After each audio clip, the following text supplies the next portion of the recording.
there's a lot going on between the White House and Republicans on the Hill. There's tension over tariffs. There's tensions and cooperation over reconciliation. There was this thing that was floated that now seems there was tension over whether to let the top individual rate rise rather than keep it the same through reconciliation. There was this crazy thing floated, which Politico now says is dead, that they were going to apply a $20 car tax to every car in America, a gasoline powered car. Dan, what's your sense of the current status between the White House and congressional Republicans? Are they in concert? Are they in tension? What's your sense of where that is? Well, I think they're both. I think we've always said that their strategy the last 3 months has been kick the can down the road, just say, hey, look, this is a process vote. Let's go to the next step, and then we'll reconcile our differences, later on. Well, we're kind of getting to the point where those differences have to be reconciled. So that is a natural evolution of the process. The challenge is the deltas remain significant as the president's poll numbers are going down and members of Congress see the generic ballot. Fox News had Democrats leading by the largest margin in, I think, 9 years on the generic ballot. People are starting to dig in a little bit. And so the question is not just whether it's 1.5 or 1 trillion or less than 1 trillion in cuts, but what are those cuts? And the biggest one seems to be over Medicaid. Is it 500 billion? Is it a trillion? Is it 800 billion? And so I think, we're going to see whether they can finesse this.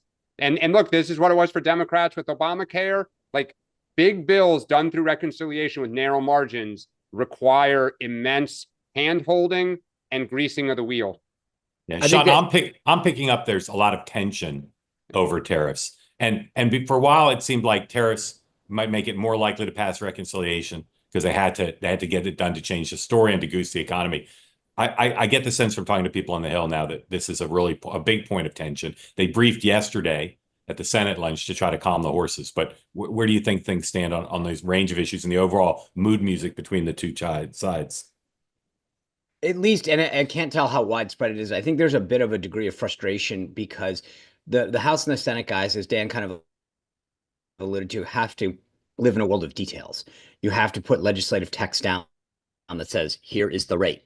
And I think one of the issues that there's a seeming, a little bit of maybe tension, to use your word, is the White House position isn't always is firm on paper, right? So we need 38% versus 37. All those things matter when it comes to the score of the bill and all of ththese kind of things. And I don't think that nailing them down is always the easiest thing in the world because the president doesn't, he doesn't, can be swayed. And so I think part of the problem is they're trying to get some of this stuff locked down and have a better, stronger roadmap to move forward for, and they can't get that degree of certainty that they need. Yeah, I will tell you, and then we'll move on. I had thought, and I've said it on the program, failure is not an option here. They have to pass it. They use the narrow margins to their advantage to say, guys, everyone has to vote yes, guys and gals. I'm upgrading the prospect of failure, that reconciliation may not pass. And then, because they're playing this game of chicken with the debt ceiling, they might have to make a deal with Democrats, which would alter the trajectory of the Trump presidency dramatically if it comes to that. But that's not, you can't rule that out anymore. I still think they'll pass it more, still the base case, but you can't rule out that they have a crisis because they can't pass this. Yeah, so here's the play. They put this together, they start moving forward, they get 7, 8, 12 people that say no, they go back to the drawing. I mean, I'm sorry, but I've seen the movie.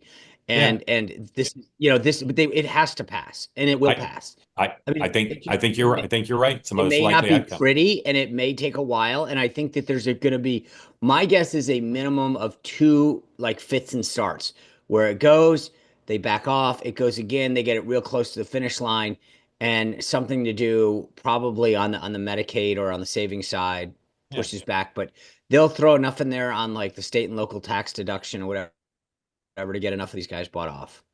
Yeah. I agree. The Cornhusker kickbacks. Get them ready. Yeah. Hey, want to be part of the two-way community all the time? Hit the subscribe button. Great video clips like this, plus conversations like no other, full episodes and more, always available on this channel. You got to hit subscribe to never miss a thing.